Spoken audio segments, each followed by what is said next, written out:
A perfect morning masks hidden danger. The morning sun poured through the tall glass windows of the Grandview Hotel ballroom, painting golden streaks across the polished marble floor. Nathan Krause adjusted his navy blue tie and glanced at his watch. 8 o'clock sharp. The quarterly investor breakfast was about to begin, and as always, everything had to be perfect. He was known for precision. At 38 years old, Nathan had built Crosstech Industries from a small software startup into a technology giant worth billions. His face appeared on magazine covers, his opinions shaped market trends, and his engagement to Diana Ashford had been called the merger of the decade by business journalists who loved a good power couple story.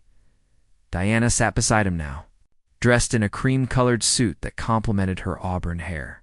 She was laughing at something an investor had said, her hand resting lightly on Nathan's arm in a gesture that looked affectionate but felt rehearsed. Everything about Diana was polished, calculated, perfect. Sometimes too perfect, the waiters moved silently through the room, placing plates of fresh fruit and pastries on each table. Nathan barely noticed them. He was reviewing his mental notes for the presentation when a glass of orange juice appeared in front of him. He frowned slightly. He never ordered orange juice. He actually hated it. The artificial sweetness always made his stomach turn. But before he could push it away, he heard a voice, quiet but urgent, spoken just loud enough for him to hear. "Do not drink that." The woman in the shadows. Nathan looked up. Standing beside a marble column near the buffet table was a woman in a dark gray uniform. Her name tag read Ruby, and her hair was pulled back in a simple ponytail. She held a cleaning cloth in one gloved hand, but her eyes were locked on his glass with an intensity that seemed out of place for someone wiping down tables. "Excuse me?" Nathan kept his voice low, not wanting to cause a scene. "That drink," Ruby said, her gaze flicking briefly to his face before returning to the glass. "There is something in it. Something that should not be there. If you trust me, leave it alone. If you do not, then drink it and find out the hard way." Before Nathan could respond, she turned and walked away, disappearing through a service door as quietly as she had appeared. Nathan stared at the orange juice. His first instinct was to dismiss the warning as paranoid nonsense. But something in the woman's tone, the certainty in her eyes, made him hesitate. He had not survived in the ruthless world of tech and finance by ignoring his instincts. He caught the eye of James Porter, his assistant, who sat 3 tables away. Nathan gave a subtle nod toward the glass. James understood immediately. Within minutes, the glass had been quietly removed and replaced with water. The lab results 3 hours later. Nathan sat in his private office on the 45th floor of the Crosstech building, staring at a report on his computer screen. He had sent the orange juice to an independent lab for testing, paying extra for rush results. The findings made his blood run cold. The drink contained a sedative called Rohypnol, commonly known as a date rape drug.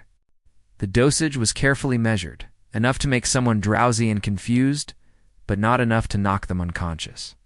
Someone who drank it would appear tired, maybe a bit disoriented. They might sign documents without reading them carefully. They might agree to things they would normally question. Nathan leaned back in his leather chair, his jaw tight. Someone had tried to drug him. Not to harm him, but to control him. To make him vulnerable. The question was who? And why now? He picked up his phone and called James. "I need you to find out everything about the cleaning staff at the Grandview Hotel, specifically. A woman named Ruby who was working this morning." "On it," James replied without asking questions. He knew better. Digging into the past by evening, James returned with a thin folder. His expression was troubled. "This does not make sense," James said, setting the folder on Nathan's desk. "The woman you described goes by Ruby Martinez. She has been working for the hotel for about 9 months through a contractor agency. But here's the strange part. Before that, there is nothing. No employment history, no tax records, no social media presence. It is like she did not exist before last year." Nathan opened the folder. Inside was a grainy security photo from the hotel and a brief employment form with minimal information. No emergency contacts, no references, just a name and a signature. People do not just appear out of nowhere, Nathan said quietly. Exactly, James agreed. Either she is hiding from something, or she is hiding something. Nathan studied the photo. Ruby's face was plain, unmemorable in the way that suggested deliberate effort. This was a woman who did not want to be noticed. I want to talk to her, Nathan said. A chance encounter. Nathan returned to the Grandview Hotel that night. Dressed casually in jeans and a dark jacket, he took the service elevator down to the maintenance level, a place he had never been despite staying at this hotel dozens of times. The hallway was narrow and dimly lit, lined with storage closets and electrical panels. He heard the soft sound of someone mopping and followed it to a small break room. Ruby was there, wiping down a metal cart. She looked up when he entered, and for a brief moment, something flickered in her eyes. Recognition, maybe, or resignation. You came looking for answers, she said. It was not a question. You saved my life this morning, Nathan replied. I think I deserve to know why. Ruby set down her cleaning supplies and crossed her arms. I did not save your life. You were not going to die. But someone wanted you confused and compliant for a few hours. I have seen this before. It never ends well. Who are you? Nathan asked, stepping closer. Someone who knows how to recognize danger, Ruby said, and someone who has learned that powerful men are often surrounded by people who smile while sharpening knives. Nathan studied her face. There was intelligence there, hidden beneath the plain appearance and humble uniform. This woman was not what she seemed. I had the drink tested, he said. You were right. So how did you know? Ruby hesitated, then sighed. Because 5 years ago, I worked in a field where noticing details kept people alive. I saw how the glass was placed, saw who placed it, saw the way they avoided looking at you afterward. The pattern was clear. What field? Nathan pressed. One I cannot talk about, Ruby said quietly. Because the people who forced me out made sure my past was erased. If I tell you my real name, my real story, it puts both of us in danger. Nathan felt a chill run down his spine. Are you saying someone is still after you? I am saying that some truths are expensive, Ruby replied. And the people who wanted me silenced 5 years ago are still powerful today. Maybe even close to you. Suspicion takes root that night. Nathan could not sleep. He sat in his penthouse apartment, surrounded by luxury, but feeling more isolated than ever. Diana had called twice, annoyed that he had missed dinner. He had made an excuse about work. For the first time, he looked at his fiancée with fresh eyes. Diana Ashford. Brilliant, ambitious, connected to everyone who mattered in New York society. She had been the one to suggest the Grandview Hotel for the investor breakfast. She had been the one to coordinate all the details. Nathan opened his laptop and began searching. Through his company's internal files, he started with financial transactions from the past 6 months. Looking for anything unusual? What he found made his stomach drop. Several high-value transfers had been approved with his digital signature, but he had no memory of authorizing them. Millions of dollars redirected to accounts he did not recognize. Documents signed, agreements made, all bearing his name, but the digital signature had been accessed from an IP. Address linked to the Crosstech Public Relations Department. Where Diana worked, Nathan sat frozen, staring at the screen. The woman he was planning to marry, the woman who slept beside him and attended charity galas on his arm, might be systematically stealing from him, or worse. Planning to take everything, he thought back to Ruby's words. Powerful men are often surrounded by people who smile while sharpening knives. Nathan picked up his phone and texted James 3 words, "Investigate Diana quietly," and he stood and walked to his window, looking out at the glittering city below. Somewhere out there, a janitor with no past had risked her job to save him. And somewhere much closer, someone he trusted was planning his downfall. The game had changed, and Nathan Cross was done playing by rules written by people who wanted him to lose. Secrets in the shadows, Nathan Cross spent the next week living 2 lives. By day, he smiled at board meetings and attended fundraisers with Diana on his arm. By night, he met secretly with James Porter, piecing together evidence of a conspiracy that reached deeper than he had imagined. The breakthrough came on a rainy Thursday afternoon. James walked into Nathan's office carrying a locked briefcase and an expression that bordered on disbelief. "You need to see this," James said, spreading documents across the desk. I traced the unauthorized transactions. The money went to shell companies registered in Delaware. And guess who sits on the board of the management firm that controls those companies? He slid a corporate filing across the desk. Nathan recognized the name immediately. Richard Blackwell. Board member of Crosstech Industries. Investor, mentor, figure who had guided Nathan through his first major acquisition. A man Nathan had trusted for nearly a decade. "There is more," James continued. "Diana has been meeting with Blackwell twice a week for the past 4 months. Always at the same restaurant, always in a private room." I pulled phone records. Hundreds of calls between them. Nathan felt something cold settle in his chest. "They are working together." "It looks that way," James confirmed. "And based on the documents I found, they have been planning this for at least a year. The engagement, announcement, the media coverage, the image of you two as a power couple.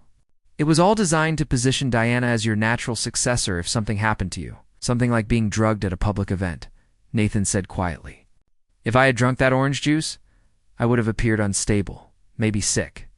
Diana would have stepped in to handle things. The board would have seen her as calm and capable while I looked weak." James nodded grimly.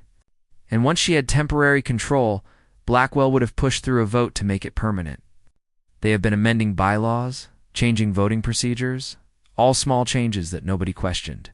But together, they create a path to remove you from your own company." The woman who disappeared that evening, Nathan returned to the Grandview Hotel, but Ruby was not there. The supervisor, a tired-looking woman named Patricia, shook her head when he asked. "Ruby stopped showing up 3 days ago," Patricia said. "No call, no explanation. Just vanished. Happens sometimes with these contractor workers. They move on without warning." Nathan felt a surge of frustration. The one person who had tried to help him, the one person with no apparent agenda, disappeared just when he needed answers most. He was about to leave when Patricia added, "Though it was strange, a woman came looking for her the day before she left. Professional type, badge and everything. Said she was with some government agency but would not say which one." "What did this woman look like?" Nathan asked. "Tall, African American, maybe 40. Had that cop look, you know. All business." Nathan thanked her and left, his mind racing. A government agent looking for Ruby, that suggested. Ruby's past was even more complicated than he had guessed. He made a decision. If Ruby would not come to him, he would find her. Detective Angela Brooks. It took James 2 days to identify the woman who had visited the hotel. Her name was Angela Brooks. She was a detective with a special investigations unit that handled cases involving witness protection and federal informants. Nathan called her directly, using connections he rarely leveraged. When she finally agreed to meet him, it was at a coffee shop in Brooklyn. As far from his usual Manhattan territory, Detective Brooks was exactly as Patricia had described. She studied Nathan with sharp, assessing eyes as he sat down across from her. "You have been looking for someone," she said without preamble. "Someone who does not want to be found." "Ruby Martinez," Nathan said. "Except that is not her real name, is it?" Brooks stirred her coffee slowly. "What makes you think I know anything about her?" "Because you went looking for her at the hotel," Nathan replied. "And because I am guessing Ruby, or whatever her real name is, used to work with people like you?" Brooks was silent for a long moment. Then she sighed. "Her real name is Rebecca Walsh. 5 years ago, she was one of the best federal investigators we had. Smart, fearless, impossible to intimidate.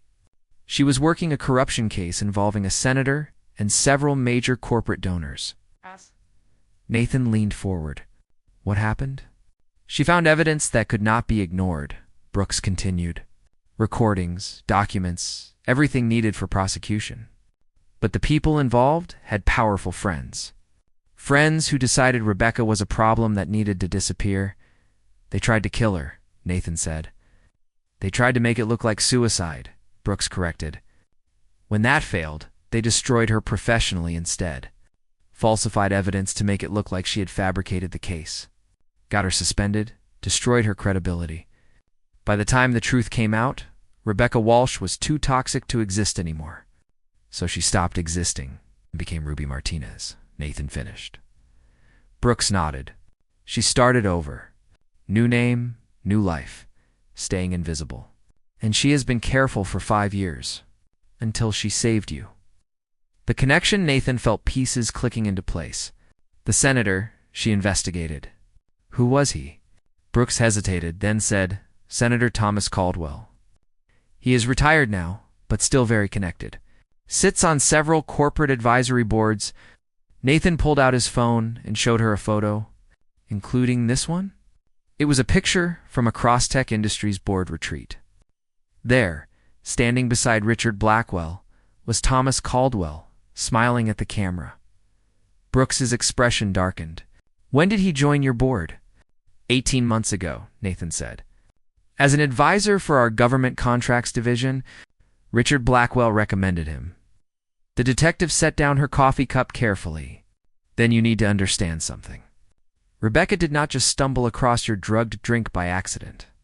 She saw Caldwell's people operating again, using the same patterns they used 5 years ago. She warned you because she recognized the play. Diana, Nathan said, my fiancée, is she connected to Caldwell too? Brooks pulled out a tablet and showed him a photo. It was Diana at a political fundraiser, standing close to Caldwell, both of them smiling. The date stamp was from 3 years ago, long before Nathan had met her. Diana Ashford worked on Caldwell's re-election campaign, Brooks said. She was his communications director. That is where she built her reputation in public relations. And that is probably where she met Richard Blackwell, because he was one of Caldwell's biggest donors. Nathan felt his world tilting. His engagement, his relationship, everything he thought was real had been constructed as part of a long game to control him and steal his company. Where is Rebecca now? He asked. I do not know, Brooks admitted. She disappeared after I tried to contact her. But knowing her, she is somewhere nearby, watching. She never could walk away from a fight, even when she should. Finding Rubinathan spent the next 2 days searching. He checked homeless shelters, community centers, anywhere someone trying to stay invisible might hide. Finally, in a small church basement in Queens, where volunteers served meals to struggling families, he found her. Ruby Rebecca was serving soup to a line of people. Her hair covered by a simple scarf, her movements efficient and practiced. She looked up and saw him standing in the doorway. For a moment, neither moved. Then she set down the ladle and walked over. You should not be here, she said quietly. I know who you are, Nathan replied. Rebecca Walsh, and I know what they did to you. Her face remained calm, but he saw her jaw tighten. Then you know why I stay hidden?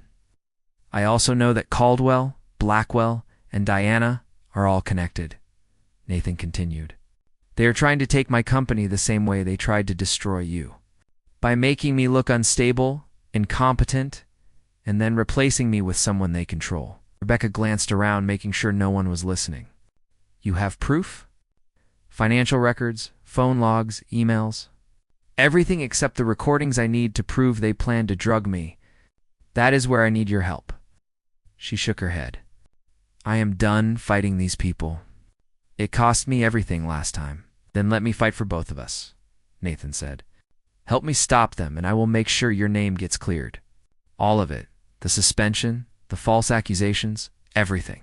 You get your life back. Rebecca studied him for a long moment. You do not understand what you are offering. These people do not lose quietly. If we go after them, they will come after us with everything they have. I know, Nathan said. But I would rather fight and lose than let them win by staying silent. Something shifted in Rebecca's expression. Maybe it was hope, or maybe just exhaustion from running. What do you need me to do? Setting the trap over the next week, Rebecca and Nathan worked together in secret.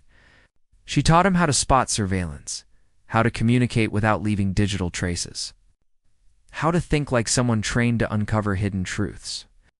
Diana will have backup plans, Rebecca explained as they reviewed documents in Nathan's secure home office. People like her always do. We need to make her confident, make her think she is about to win. That is when people get careless. Nathan created a fake document, a medical report suggesting he had been experiencing memory problems and unexplained fatigue. He left it where Diana would find it, in a folder marked personal and confidential on his home desk.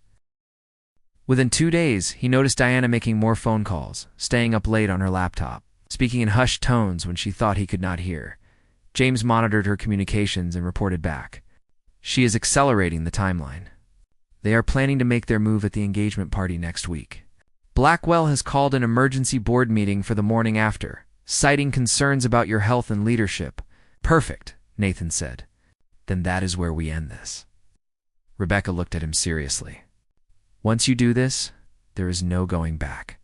Your engagement ends, your company will be in chaos, and Caldwell will use every connection he has to destroy both of us. Are you ready for that? Nathan thought about the orange juice, the forged signatures, the carefully constructed lies. He thought about Rebecca, who had lost everything for telling the truth, and had still found the courage to save him, as he said, I am ready. The engagement party was scheduled for Saturday night at the Metropolitan Club. With 200 guests, live music, and enough media coverage to make it a major social event, Diana had planned every detail herself. It would be the perfect stage for the truth, the night of reckoning. Metropolitan Club glowed with soft amber light as guests arrived in evening gowns and tailored suits. Champagne flowed, a string quartet played classical music, and everywhere Nathan looked, he saw smiling faces congratulating him on his upcoming marriage. Diana looked radiant in a midnight blue dress, diamonds at her throat, her hand possessively on his arm as she greeted investors and socialites. To everyone watching, they were the perfect couple. Successful, attractive, powerful. Only Nathan knew the truth. He spotted Richard Blackwell near the bar, talking quietly with Thomas Caldwell. Both men watched Nathan with expressions that seemed friendly, but felt predatory. They were waiting for their moment, confident that their plan was proceeding perfectly. James Porter stood near the back of the room, giving Nathan a subtle nod. Everything was ready. At 8 o'clock, the master of ceremonies called for attention. Diana squeezed Nathan's hand and led him toward the small stage at the front of the ballroom. This was supposed to be the moment when Nathan would give a speech about love and partnership, when Diana would show off her engagement ring, when their future would be sealed in front of New York's elite. Instead, Nathan pulled a small remote from his pocket and pressed a button. The romantic music stopped. The large screens mounted on the walls, meant to display photos of Nathan and Diana together, suddenly switched to a different image. A document, blown up large enough for everyone to read. Financial transfer authorization, the header read. Followed by Nathan's forged signature and details of $12 million moved to an offshore account, the room went silent. Before we celebrate, Nathan said, his voice calm and clear, I want to share something with all of you. Over the past 6 months, someone has been stealing from Crosstech Industries using my digital signature. Tonight, I am going to show you who. Diana's smile froze. Nathan, what are you doing? He ignored her, pressing the remote again. The screen shifted to show phone records. Hundreds of calls between Diana and Richard Blackwell, time-stamped and highlighted. My fiancé and one of my board members have been conspiring to remove me from my own company, Nathan continued. They plan to drug me at a public event, make me appear unstable, and then use emergency bylaws they secretly amended to transfer control to Diana. Gasps rippled through the crowd. Blackwell started toward the exit, but security guards James had hired blocked the doors. That is ridiculous, Diana said, her voice sharp. Nathan has been under stress. These accusations are the result of paranoia and exhaustion. Really? Nathan pressed the remote once more. This time the screens played audio. Diana's voice, crystal clear, recorded during one of her meetings with Blackwell. The sedative will only last a few hours. Just long enough for him to sign the documents without reading them carefully. By the time he realizes what happened, it will be too late. I will be the public face of Crosstech, and the board will have no choice but to confirm me. Blackwell's voice responded equally clear. And if he suspects something, he won not. Nathan trusts me completely. That is his weakness. The ballroom erupted. Reporters began shouting questions. Guests pulled out phones to record, and Diana's perfect composure finally cracked. She demanded, her face pale. Those were private conversations. You have no right. I have every right. Nathan cut her off. Because you tried to destroy me. And you would have succeeded, except someone warned me. He gestured to the back of the room. Rebecca Walsh stepped forward, no longer dressed as a janitor, but wearing a simple, black dress. Her hair down, her posture straight and confident. This is Rebecca Walsh, Nathan said. Some of you may remember her as the federal investigator who exposed Senator Caldwell's corruption 5 years ago. The same investigation that was buried by powerful people who did not want the truth to come out. People, including Richard Blackwell, who paid to have evidence destroyed and Rebecca's career ruined. Caldwell tried to leave, but Detective Angela Brooks stepped into his path. Badge displayed. Senator Caldwell, Richard Blackwell. Diana Ashford, Brooks said formally. You are all under investigation for conspiracy, fraud, and attempted corporate theft. Please remain where you are. The aftermath, the next 24 hours passed in a blur. Diana and Blackwell were arrested on multiple charges. Caldwell resigned from every board position he held, and immediately hired a team of expensive lawyers. The media coverage was relentless. Business networks ran the story non-stop. Social media exploded with commentary. Crosstech stock price dropped sharply, before recovering as investors realized that Nathan had exposed the conspiracy before it could succeed. Through it all, Nathan felt strangely numb. He had won, but the victory felt hollow. His engagement was over. His trust in people had been shattered again. And his company faced months of legal battles and restructuring. James found him late Sunday night, standing alone in his office, staring out at the city lights. The board wants to meet tomorrow, James said. They are going to ask you to make a statement. Reassure investors that Crosstech is stable. Nathan nodded slowly. What if I do not want to do that? James looked surprised. What do you mean? I mean, what if I do not want to spend the next 20 years fighting off people like Diana and Blackwell? What if I am tired of never knowing who to trust?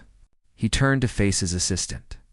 I am going to recommend that the board appoint a new CEO, someone with fresh energy and no emotional baggage. I will stay on as a consultant, but I am done leading Crosstech.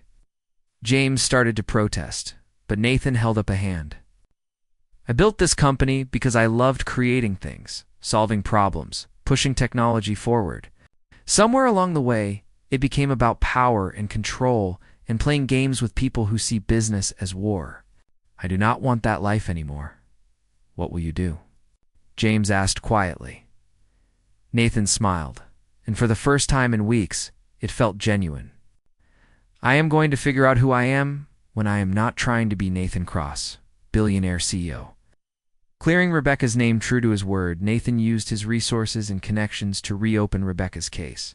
With Detective Brooks's help and the evidence they had gathered about Caldwell's involvement in the Crosstech conspiracy, prosecutors took another look at what had happened 5 years ago. It took 3 months, but eventually the truth came out. An independent review board determined that Rebecca had been wrongfully accused, that evidence against her had been fabricated, and that her suspension had been politically motivated. Her investigator credentials were restored. Her name was cleared. Articles appeared in major newspapers, telling the real story of how a dedicated federal agent had been destroyed for doing her job honestly. Nathan attended the hearing where the decision was announced. He sat in the back of the courtroom and watched as Rebecca again, not Ruby, stood and listened to the formal apology from the agency that had abandoned her. When it was over, she walked out into the bright afternoon sunshine, blinking as if seeing the world clearly for the first time in years. Nathan was waiting on the courthouse steps. Congratulations, he said. Rebecca smiled, but it was bittersweet. Thank you for everything. I could not have done this without you. You saved me first, Nathan pointed out. They stood in comfortable silence for a moment, watching people pass by on the busy street. What now? Nathan asked. Will you go back to investigating? Rebecca shook her head. No, that part of my life is over. I learned something important while I was Ruby Martinez, cleaning floors and staying invisible. I learned that sometimes the most important work is not the work that gets recognition. It is the quiet work of helping people who cannot help themselves. Like serving soup in church basements, Nathan said. Exactly. She looked at him curiously. What about you? I heard you stepped down as CEO. I did, Nathan confirmed. Krostek is doing fine without me. Better, actually. Turns out I was holding them back by being so paranoid and controlling. So what are you doing with your time? Nathan pulled out his phone and showed her a photo. It was a small building under renovation with a sign that read Hope Harbor Community Center. I bought a property up the coast, he explained. I am turning it into a place for people who need a fresh start. Job training, counseling, temporary housing. I am hiring people who know what it is like to lose everything and rebuild. Ow. Rebecca studied the photo, then looked at him with something like respect. You are serious about this? Completely serious, Nathan said. And I could use someone to help run it. Someone who understands what it means to survive when the system fails you. Someone who knows how to see people clearly, without judgment. Are you offering me a job? Rebecca asked, a hint of amusement in her voice. I am offering you a partnership, Nathan corrected. No corporate politics, no power games. Just honest work helping people who deserve a second chance. Rebecca was quiet for a long moment, weighing the offer. Then she extended her hand. Partner, she said. Nathan shook her hand. And for the first time since the night of the engagement party, he felt like he was making a decision that was genuinely his own. Not influenced by expectations or image or fear. Hope Harbor 6 months later. Hope Harbor Community Center opened its doors in a small coastal town 3 hours north of New York City. The building was modest but welcoming, painted pale yellow with blue shutters. Surrounded by gardens that residents helped maintain, Nathan lived in a small apartment above the office. Far from his Manhattan penthouse, he wore jeans and casual shirts now, his expensive suits packed away in storage. He spent his days meeting with residents, coordinating programs, and working alongside Rebecca to build something that actually mattered. Rebecca ran the counseling and support services, using her investigative skills to help people navigate complex legal and social systems. She was patient, practical, and unwilling to accept bureaucratic nonsense that prevented people from getting help they needed. They worked well together. Two people who had learned hard lessons about trust and were carefully appeased, deliberately building something genuine.